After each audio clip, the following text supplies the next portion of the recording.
Welcome back. All right, so once a week, I want to do, at least once a week anyways, I want to do videos on the AHL. And the best time to do them would be Mondays. They play most of their games Friday, Saturday, Sunday. There are very obvious reasons why a mostly gate-driven league would do that. So during the week, there aren't very many games. Usually there's maybe one game here, one game there. Most of the games are Friday, Saturday, Sunday. And having season tickets now for Abbotsford, I do intend to go to games when I can.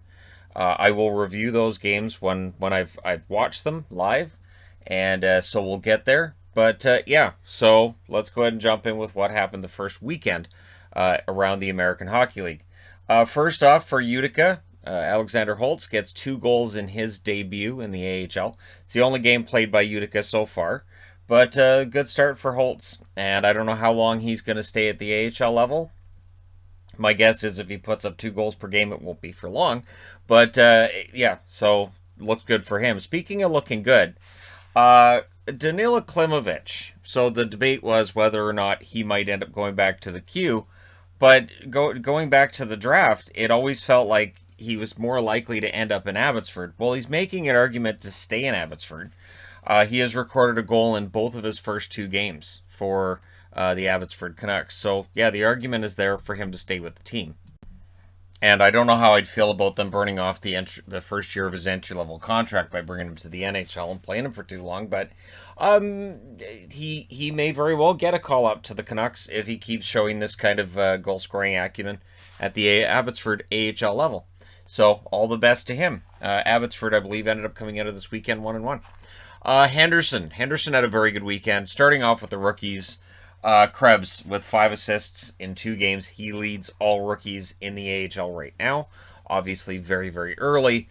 Miromanov, 2 goals and 2 assists to lead rookie defenseman. So not only did Henderson get off to that good start, but their rookies look pretty darn solid. So good news for Vegas fans that there is help in the AHL.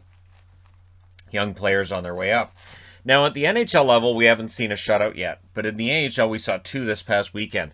For the Iowa Wild, Andrew Hammond.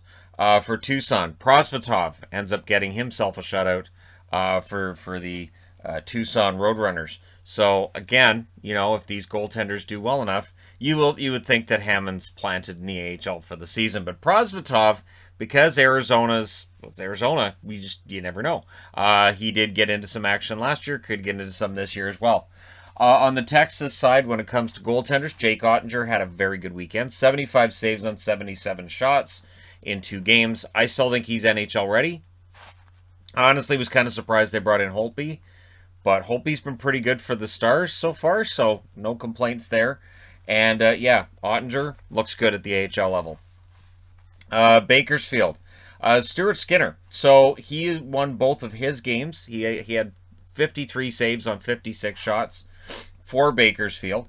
So he gets both wins, and his save percentage pretty solid. Bakersfield off to a good start for the Condors. And, of course, if you're an Oilers fan, that may interest you as well.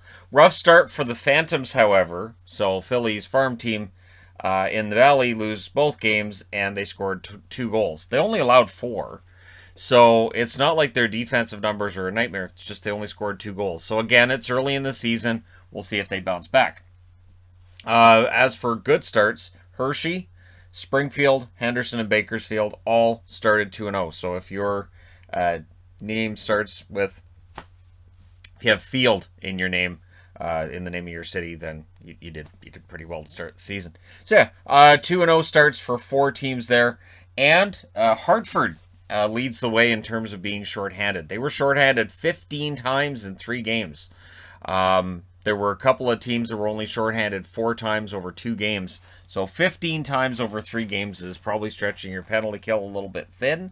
But yeah, so there you go. Just a little bit of a roundup from around the AHL. See, nice and quick and painless and all that wonderful stuff. And we'll see if Henderson continues this good start they've been on. I mean, the jerseys are great, so that's a start, right? All right, let me know your thoughts in the comment section below, as always. Don't forget to hit like and subscribe if you're browsing your way through. You just happen upon this video. And again, this is meant to be just a quick hits kind of thing. And every Monday, I'll take a look at where things are around the AHL. and just pass that information along to all you fine people. Thank you so much for watching, for all your support. I will talk to you again soon.